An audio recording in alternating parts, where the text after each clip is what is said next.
É hora de ouvir a palavra divina e entender a mensagem das Escrituras para o nosso coração.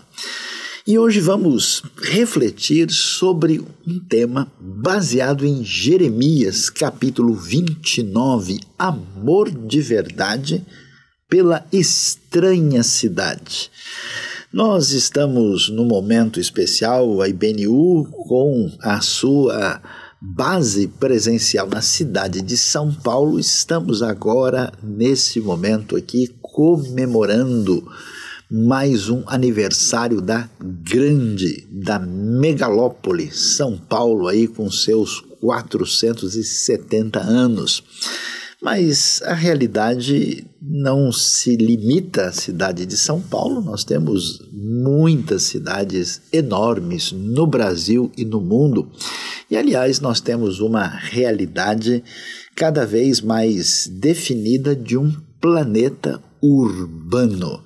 Só a realidade brasileira hoje tem mais de 80% da população urbana, com uma história recente de grande migração para os grandes centros como São Paulo, Rio de Janeiro, Belo Horizonte, Fortaleza, Porto Alegre, Brasília, entre outras grandes cidades com população acima de 2 milhões de habitantes.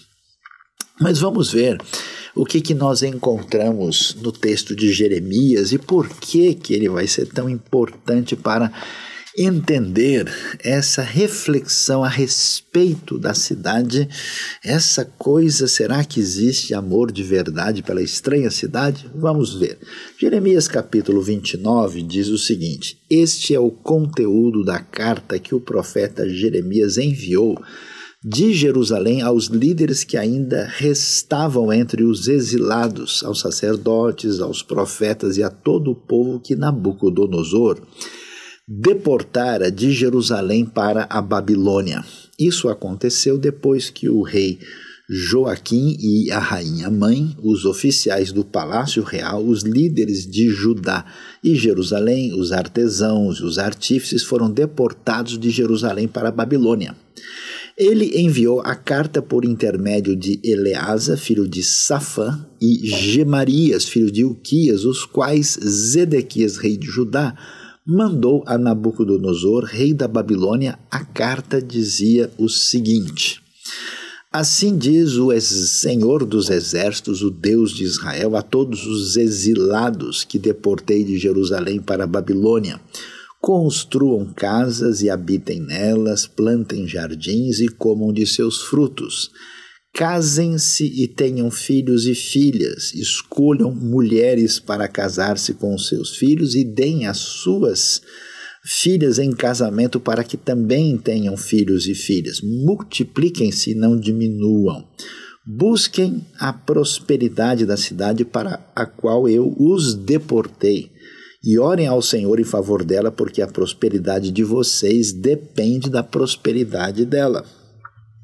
Porque assim diz o Senhor dos Exércitos, o Deus de Israel: não deixem que os profetas e adivinhos que há no meio de vocês os enganem. Não deem atenção aos sonhos que vocês os encorajam a terem. Eles estão profetizando mentiras em meu nome. Eu não os enviei, declara o Senhor. Assim diz o Senhor: quando se completarem os 70 anos da Babilônia, eu cumprirei a minha promessa em favor de vocês de trazê-los de volta para este lugar, porque sou eu que conheço os planos que tenho para vocês, diz o Senhor, planos de fazê-los prosperar e não de lhes causar dano, planos de dar-lhes esperança e um futuro. Então vocês clamarão a mim, virão orar a mim e eu os ouvirei. Vocês me procurarão e me acharão quando me procurarem de todo o coração. Eu me deixarei ser encontrado por vocês, declara o Senhor, e os trarei de volta do cativeiro. Eu os reunirei de todas as nações e de todos os lugares para onde eu os dispersei e os trarei de volta para o lugar de onde os deportei, diz o Senhor. Uau, que texto forte e impressionante! E a gente aqui precisa tentar entender o que é que temos nesse texto que nos ajuda a entender essa realidade que aparece aqui, né? Você viu, né, nós estamos falando da época do final do reino de Judá, entre o 7º e o 6º século antes de Cristo, quando os babilônios vão invadir Judá e Jerusalém, e há uma série de deportações, na verdade 3 deportações específicas, do povo que é levado como cativo, como escravos, servos, para estarem ali na grande e poderosa cidade de Babilônia. E aqui Jeremias começa então a dar uma orientação sobre como é que eles deveriam lidar com essa situação. Agora, quando a gente vê isso, essa mudança, né, do povo saindo de Jerusalém, e dá para ver aqui o nome específico das pessoas, a gente vê que eram pessoas de expressão, tanto do ponto de vista religioso, como é o caso, por exemplo, de profetas e sacerdotes, mas não somente, mas também pessoas de posição de administração, de governo, como aqui são mencionados, por exemplo, os 2 dos 4 últimos reis de Judá, que são exatamente Joaquim e Zedequias, como nós acabamos de ver. Mas olhando para esse cenário, a gente vê uma temática que aparece várias vezes na Bíblia, que é a terrível história da cidade. Parece que toda vez que a gente vai, assim, vamos dizer, entrar na cidade, né, a gente tem uma experiência muito complicada, a gente tem um perfil assim bastante negativo. E até porque quando a gente olha para o cenário da cidade, acho que você vai conseguir se lembrar comigo que a própria ideia da cidade surge em Gênesis 4, na civilização de Caim, num projeto que procurava uma relação de autossuficiência, de distanciamento de Deus. É como se fosse aquele tipo de projeto em que o ser humano estava tentando construir um mundo próprio sem que tivesse que se voltar para Deus da maneira adequada. E quando a gente caminha, um dos elementos assim curiosos que aparece no desenvolvimento de Gênesis é que a gente vai chegar lá no capítulo 11 e ver a Torre de Babel. E é interessante que a arqueologia até descobriu algo que chama atenção. Os famosos zigurates, uma espécie de templo da antiga região da Mesopotâmia, que começou com os sumérios, depois também foi usado pelos acadianos, pelos babilônios, pelos assírios, pelos eblitas, vários povos. Eles faziam essas pirâmides escalonadas que funcionavam como templo, e que lá eles achavam que colocando, né, ali oferendas lá em cima para as divindades, eles podiam ter uma proximidade em relação ao céu. E a Torre de Babel, na verdade, ela evoca, ela tem como pano de fundo essa realidade da tentativa de construção de cidade para estabelecer uma proposta humana de autossuficiência, de autonomia, até muito mais até arrogante, de chegar diretamente lá diante, vamos dizer assim, da morada celestial. Então, o que a gente percebe é que existe assim na Bíblia o que a gente pode chamar mais ou menos de uma espécie de polêmica da cidade. Ou seja, toda vez onde a gente vê o cenário da cidade, parece que ele vem carregado de elemento problemático. E é curioso que até hoje, né, você vai ver assim que quanto maior é a cidade, parece que ela tem problemas mais sérios, mais colossais. Não raramente o centro de grandes cidades é palco de uma série de elementos difíceis, e hoje nós temos toda uma discussão sobre essa realidade urbana.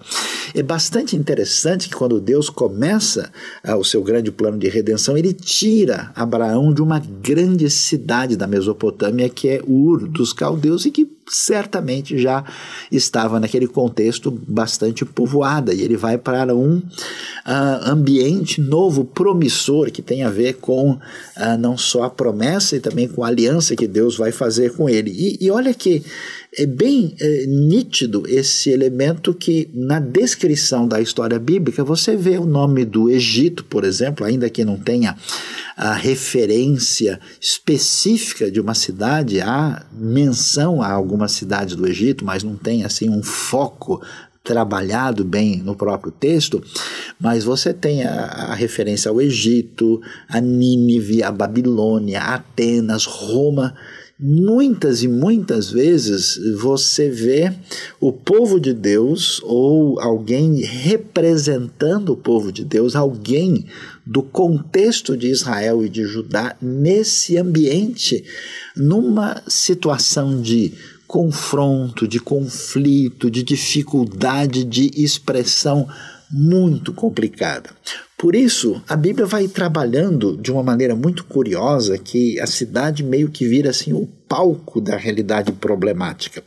E nesse projeto de atuação redentiva da parte de Deus, a gente vai ver que aparece a ideia de Deus escolher uma cidade, e por isso Jerusalém aparece aí. Jerusalém é um caminho de expectativa da proposta de que um dia a questão da cidade, que é palco dessa relação de ruptura, distanciamento, de ampliação dos problemas entre os próprios seres humanos, que isso vai caminhar na direção da redenção divina. Por isso, não só você tem a escolha da Jerusalém, na época de Davi, como cidade, né, do grande rei, cidade proclamada, Deus escolhe a cidade para colocar ali o seu nome, como depois você vê um desdobramento da redenção final, com a ideia de que nós temos isso, né, no desfecho do Apocalipse, com a chamada Nova Jerusalém, a figura da cidade. Agora, além disso, é muito interessante que quando nós temos esse palco, né, de esse elemento da cidade tão ameaçadora à nossa volta, você não só tem essa... Parece que ação ou permissão divina para que o seu povo enfrente esse ambiente dessa cidade. Então você vai ver como os israelitas vão parar no Egito, agora vai ver como Judá vai para o cativeiro na Babilônia. A gente vai ver na missão, por exemplo, da própria igreja primitiva, Paulo vai visitar 2 lugares assim extraordinariamente importantes, como Atenas e como Roma, sem falar de Éfeso e de Corinto, por exemplo. Você vê que existe um projeto assim meio de missão urbana.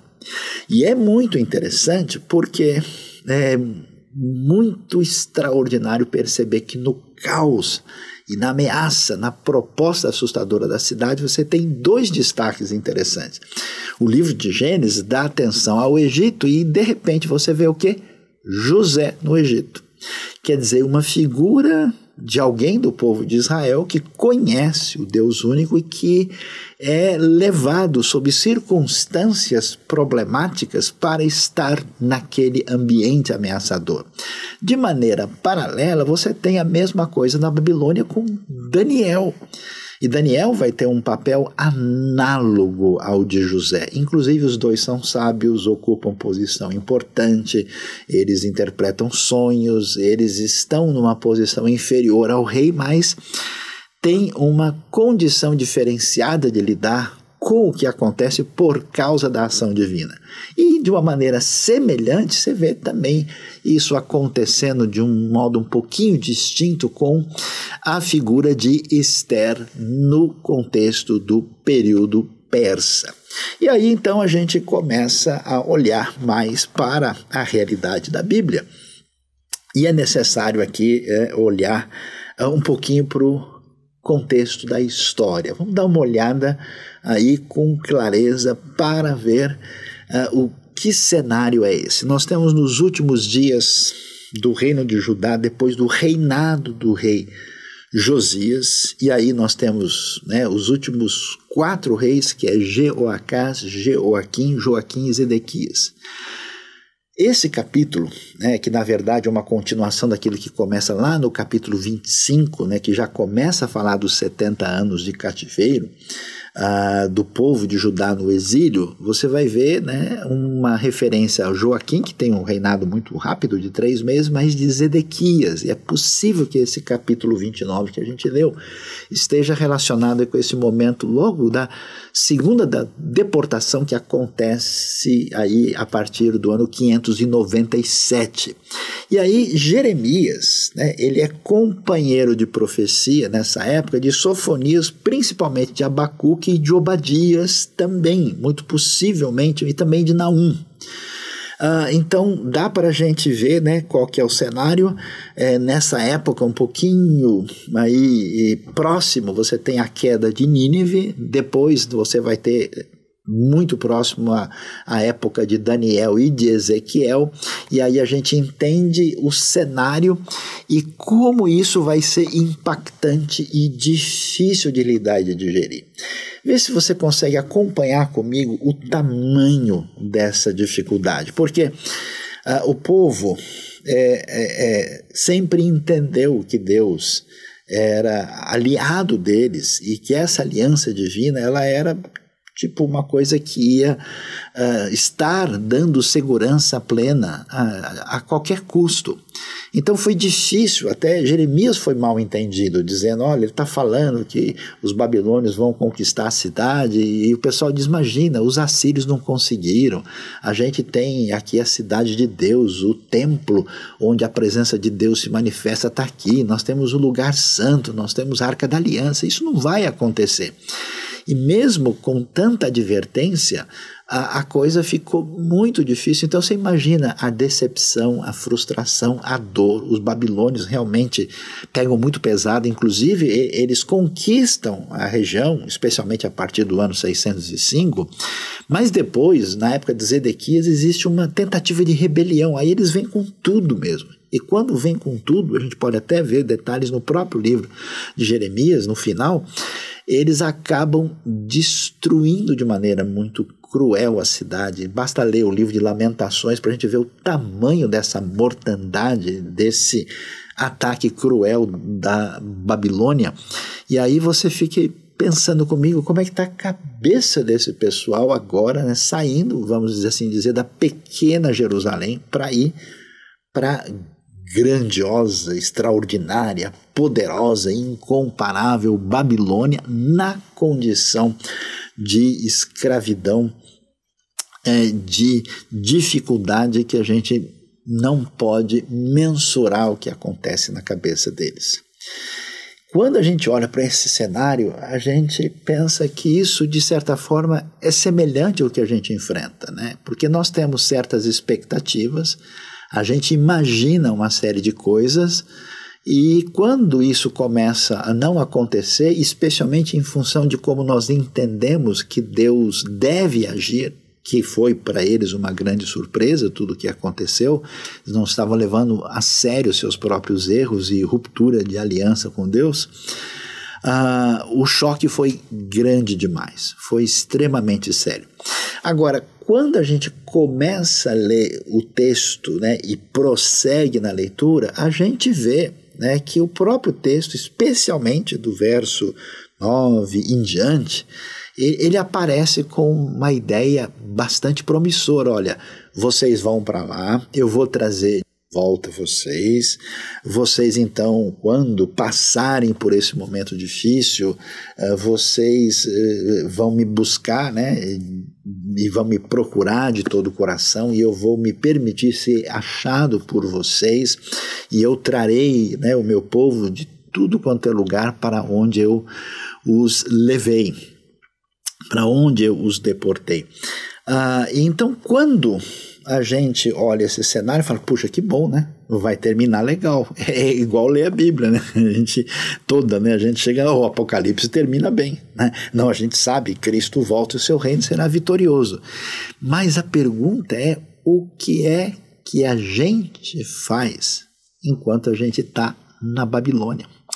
Esse é um grande desafio que uma boa parte daqueles que se consideram, se apresentam como discípulos de Jesus, têm dificuldade de trabalhar porque essa postura de que você está morando na cidade, mas você não é bem da cidade, né? É uma coisa muito análoga a esse ambiente que a gente tem hoje, não só em São Paulo, mas várias cidades grandes do mundo, onde você tem essa movimentação, gente de toda parte, parece que todo mundo está lá e ao mesmo tempo não está, né? Esse sentimento de estar desenraizado.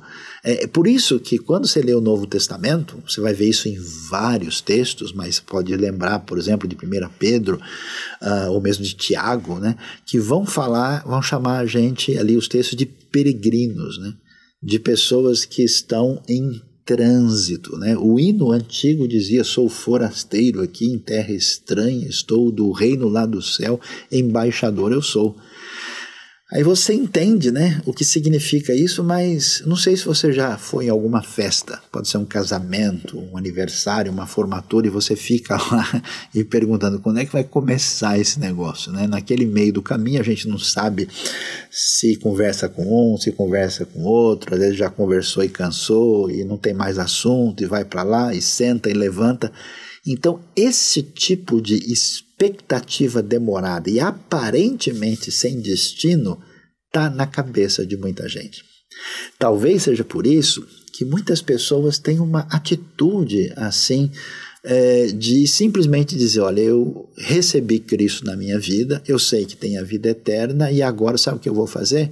Eu vou ficar no meu mundinho pequeno, sabendo que a realidade à minha volta é má, e eu vou esperar o tempo passar, como quem está naquela sala de espera, daquela expectativa do começo da festa, e eu não vou fazer nada. Algumas pessoas até entram num processo de deixa eu me alienar aqui, né?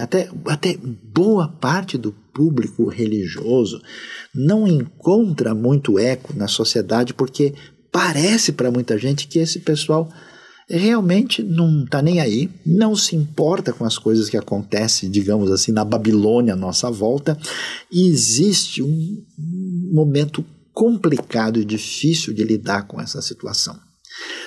Quando a gente lê Jeremias 29 aqui, a gente fica surpreso, porque o texto, de fato, ele é altamente instrutivo. O que a gente percebe?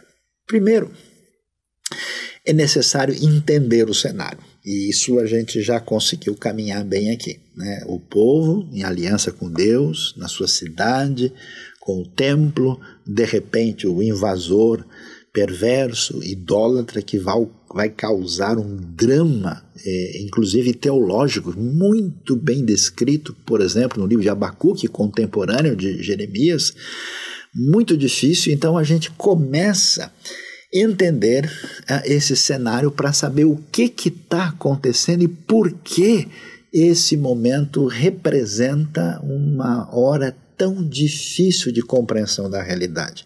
Mas não só entender o cenário, porque o que a gente tem aqui ao compreender isso é entender o desafio da cidade hoje, em que medida esse texto nos ajuda a lidar com o drama desse meio tempo que a gente está entre conhecer a redenção e experimentar a sua plenitude. Esse momento de desafio para nós.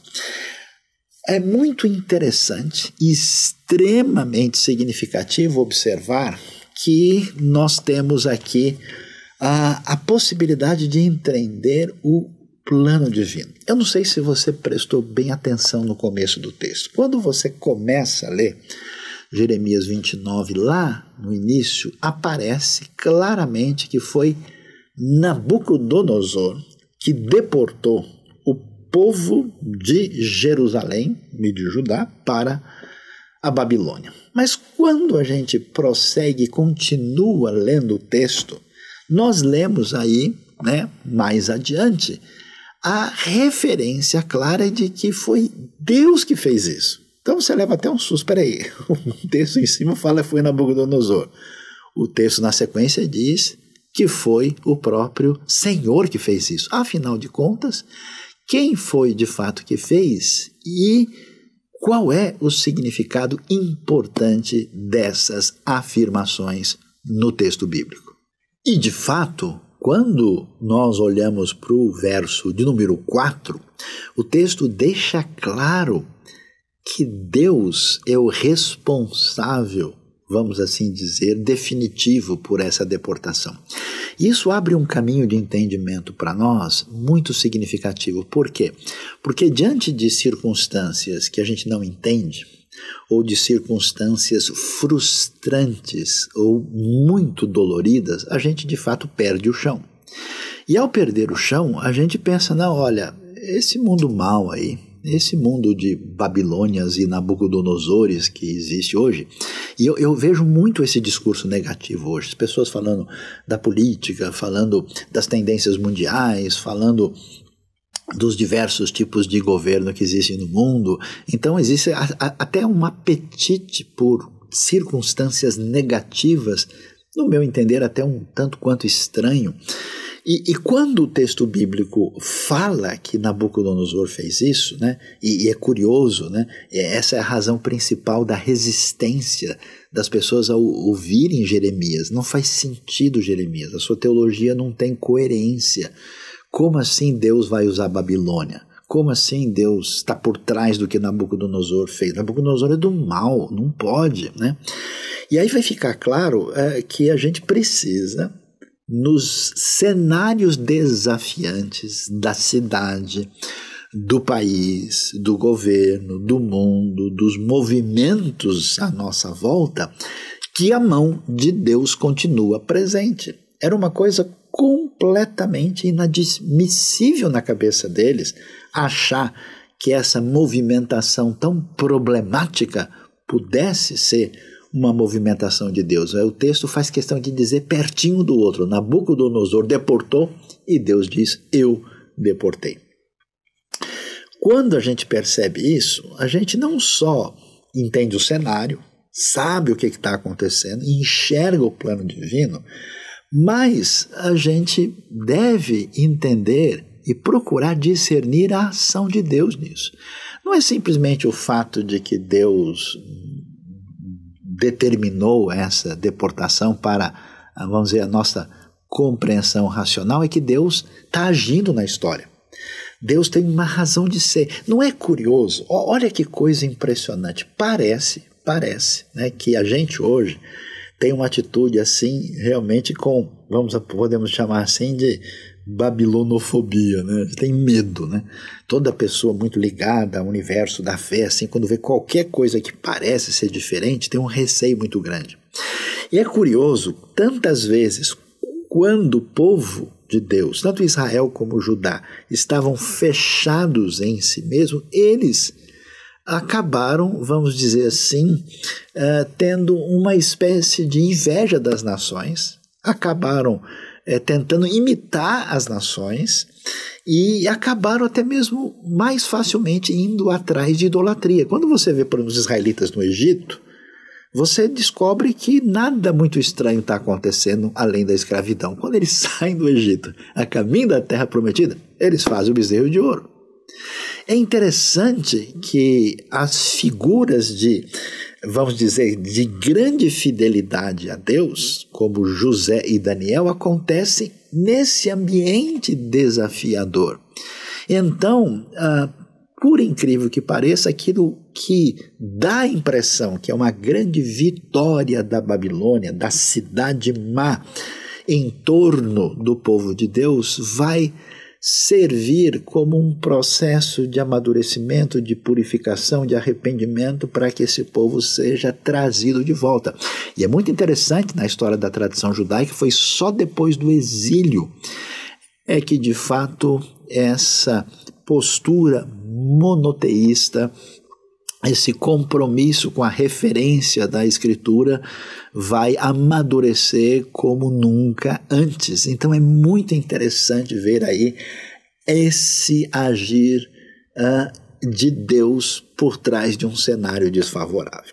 Mas, olhando para o texto, a gente começa a perguntar sobre o desafio da cidade hoje. Qual é o desafio da cidade, como São Paulo, Rio de Janeiro, Londres, Nova York, Tóquio, Xangai, Seul, Berlim, Paris, né, Cidade do Cabo, Cairo, Sydney, Melbourne. Como é que a gente lida? Qual é, né, a realidade? É muito curioso o que vai acontecer. Quando Jeremias está lá, e Jeremias está profetizando, você viu o texto, chama atenção dizendo, olha pessoal, não ouçam os falsos profetas. E havia um deles, por exemplo, chamado Semaías, que aparece discutido nos capítulos próximos aí. E o que os falsos profetas que Deus diz, eu não os enviei, eles estavam, vamos assim dizendo para eles, que Deus ia pegar leve, que a coisa não ia ser desse jeito. Agora você entenda por que isso era tão, vamos dizer, razoável, porque, de novo, não cabia na cabeça deles. Olha, Deus permitiu que a gente passasse por um aperto por causa dos nossos pecados, mas olha só a situação dessa Babilônia, desse lugar idólatra, desse povo aqui.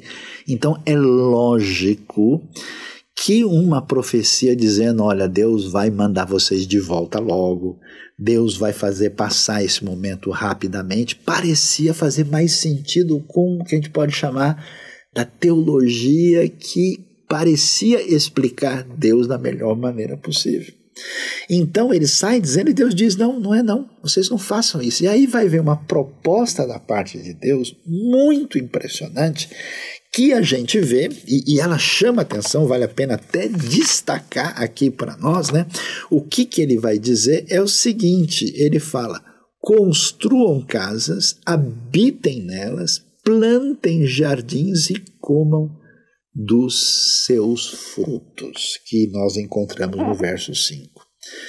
Aí você diz, mas o que significa isso? Deus pede para o seu povo, que está nessa situação, inclusive de disciplina, para que eles caminhem na direção de um enraizamento na cidade. Eles devem entrar ali. Não é interessante que a gente, quando pensa na nossa relação com o mundo sem Deus, a Babilônia à nossa volta, a gente não tem uma atitude de tipo, ou eu não quero pensar no assunto, eu quero ficar no meu mundo interior esperando a vinda de Jesus, ou então eu tenho uma atitude negativa, ruim, eu quero, né, combater, como eu vejo as pessoas reclamando da vida, reclamando da cidade, reclamando de São Paulo, do Brasil, do mundo, da Europa, da África, da Ásia, de tudo que aparece, das Américas, da Oceania, né? Não é impressionante? E a proposta de Deus, ó, façam um favor de se estabelecerem aí. Vocês vão criar raiz, eu quero ver o pessoal comprando casa, eu quero ver o pessoal plantar jardim, eu quero ver o pessoal fazer de tudo aí, inclusive vocês vão comer dos seus frutos. Então, o chamado de Deus para o povo é, vocês vão fazer parte da Babilônia, vocês vão interagir plenamente com essa sociedade. Isso é importante porque a proposta de Deus em relação àquilo que parece, né, nos atacar como oposição à fé, não é uma proposta de avestruz, de fugir da realidade. Não, é de estar envolvido diretamente. Então, fazia muito mais sentido na cabeça deles a palavra dos falsos profetas, ó, eu vou aliviar a barra de vocês rapidinho, vocês já vão voltar para a nossa bela Jerusalém. Não, vocês vão estar lá. Agora, o enraizamento na cidade, esse elemento de entrar, de passar a fazer parte, né? E de fato os judeus ficaram lá, eles aprenderam aramaico, eles tiveram uma série de coisas que marcam a sua história até hoje.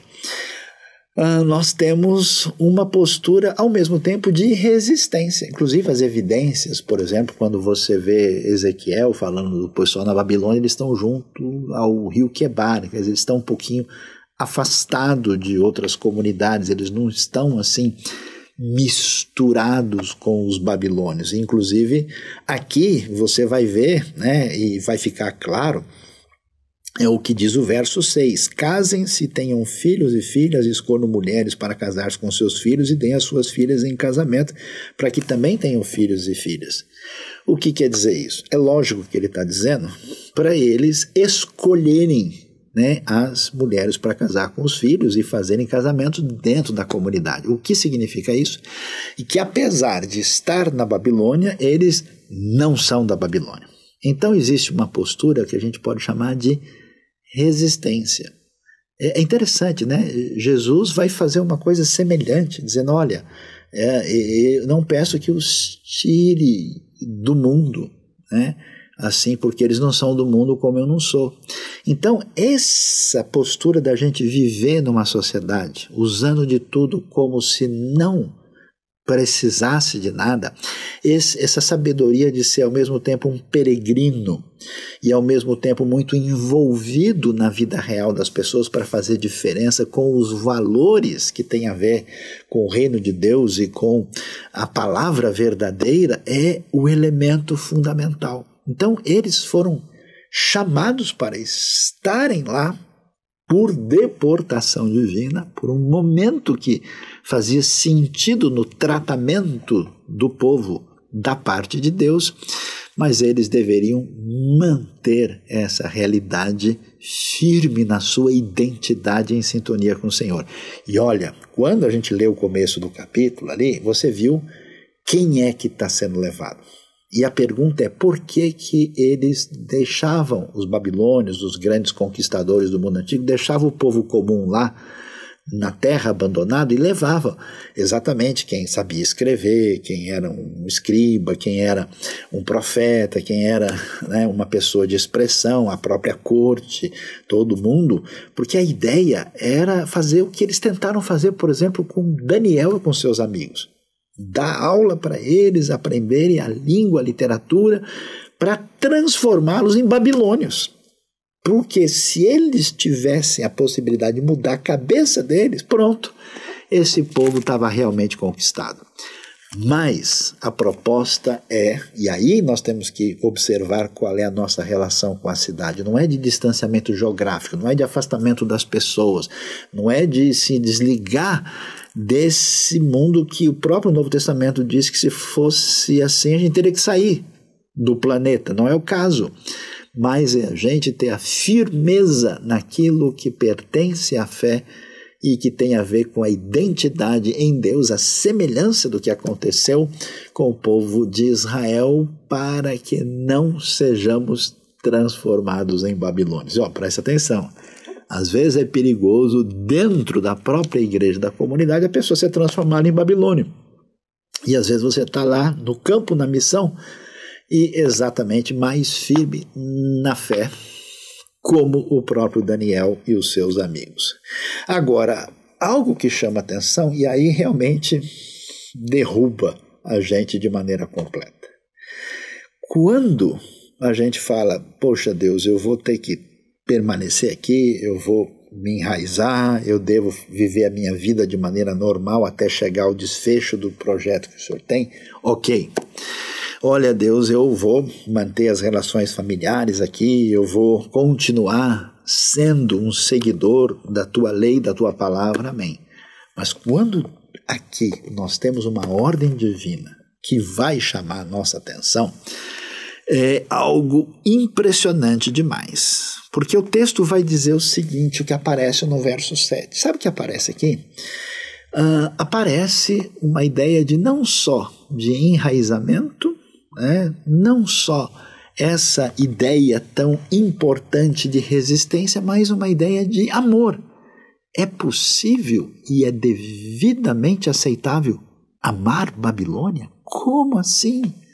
Que história é essa diferente? Será que a gente de fato vai ter amor de verdade pela estranha cidade? Olha que coisa interessante. De repente brilha no texto de Jeremias o que a gente pode chamar de a teologia do Shalom. Que história é essa? Você lê o verso 7 e diz o seguinte, veja, as versões traduzem de maneira diferente e eu vou mencionar aqui do jeito que o hebraico mostra isso para tentar entender a grandiosidade desse versículo.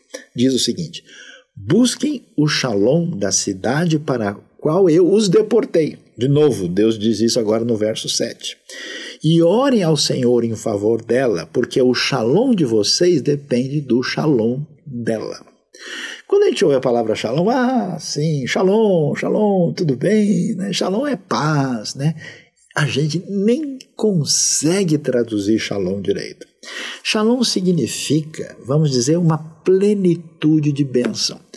Em alguns contextos, shalom quer dizer prosperidade, shalom quer dizer segurança, shalom quer dizer paz, shalom quer dizer fartura, shalom quer dizer bem-estar. Agora, a coisa que quase me derruba da cadeira aqui. Porque você imaginou, você estava vivendo lá em Jerusalém, na sua casa tranquilo, com a sua família, com a sua comunidade, de repente chega o exército, mata um monte de gente e tal, e você vai prisioneiro e vai levado para essa cidade de gente perversa, essa, vamos dizer, grande cidade perversa e conhecida pelos seus crimes, atrocidade, crueldade, e aí você está lá, e aí Deus vira para você e fala, olha, vocês devem buscar o bem-estar da Babilônia.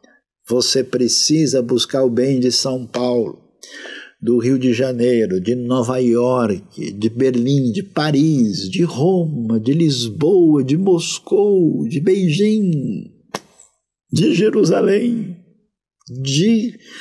do Cairo, de toda parte. A coisa chama atenção porque quando a gente olha para a mentalidade desse povo de Judá, eles sabiam o que significava buscar o shalom, mas sabe de onde? De Jerusalém. E esse shalom não aconteceu em Jerusalém. O que houve? Os babilônios chegaram e detonaram tudo. No entanto, o Salmo 122:6 vai dizer lá, Shalom, Shalom, Shalom, Jerusalém. Busquem ou orem pela paz de Jerusalém, peçam pela paz de Jerusalém. Vivam em segurança aqueles que te amam. E o verso 7 prossegue falando disso.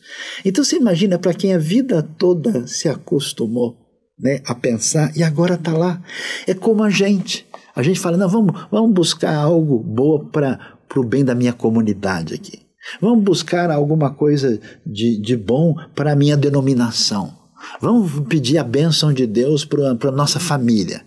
Mas vamos pedir a bênção de Deus para essa cidade imunda, corrupta, de gente perversa?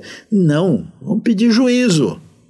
Olha só, a gente acha, né, que esse negócio de amar os inimigos só aparece pela primeira vez no Novo Testamento. Que Bíblia espetacular é essa? Na Babilônia, todos são chamados a buscar o bem-estar, a paz, a segurança, tudo que fosse possível para a cidade. Inclusive Deus diz, porque eu coloquei você aí. Você está na cidade onde Deus abriu o caminho para você estar, não só para viver a vida do jeito que você prefere, mas para cumprir a missão pessoal e dentro da comunidade da fé que Deus tem diante de você. E ele prossegue, ele vai falar 3 vezes da palavra shalom. Orem ao Senhor em favor dela, porque o shalom, o bem-estar de vocês, depende do bem-estar da própria Babilônia também. Que lição extraordinária! Nós não podemos ser seguidores de Jesus apenas do ponto de vista de uma intenção individual e puramente mística. Nós não podemos ser pessoas que se afastam, se distanciam da realidade da cidade sem sentir as suas dores, porque o mundo é mau e porque tem muita coisa que parece não ter solução. Nós somos chamados, né, a fazer algo extraordinário, a fazer de tudo para beneficiar essa cidade. E você sabe, a gente não vai orar, a gente não vai pedir o shalom se a gente não amar a cidade assustadora, terrível, manchada, pecadora e terrível, a Babilônia à nossa volta. A minha oração, o meu desejo, e isso envolvendo principalmente aqueles que estão na grande realidade paulistana com uma cidade gigantesca que na grande área tem mais de 20 milhões de habitantes. Mas você que está na sua cidade, você que está aí no lugar que você parece não ver muito sentido, que Deus nos abençoe a fazer parte, a enraizar, a não entrar no esquema daquilo que se opõe à vontade divina e principalmente a pedir o shalom e não somente isso, amar fazendo diferença com os projetos do reino que mudam a realidade à nossa volta, porque o benefício que a gente faz para a cidade certamente abençoa a vida de todos. Deus abençoe a grande cidade de São Paulo, Deus abençoe a sua cidade que nos acompanha, Deus nos ajude a fazer diferença, ainda que seja em tempos muito difíceis. Amém.